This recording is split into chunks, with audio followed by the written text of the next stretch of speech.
Yaani ukita ujinga tunakula ndizi zote hizi. Tuondoka. Sikia mwanangu, sikia hata mfiki.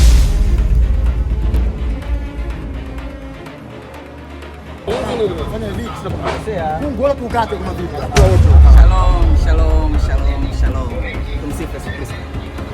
Amani ya Bwana iwe nanyi. Kwa majina naitwa Pastor Balanda. Nimefarijika sana kukutana nanyi. Nimeona kabisa kuwa hapa hakuna jeni.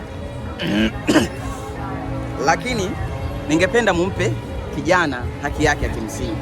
Kwani Mithali 14:34 inasema, haki huinua taifa, bali dhambi ni aibu ya watu. Hata Wagalatia 6:7 inanena ya kwamba mtu huvuna alichokipanda. Kwa hiyo ningependa mumpe zao lake la kimsingi ambalo hamjui kaangaika kiasi gani mpaka kulipata. Tumpe riziki yake.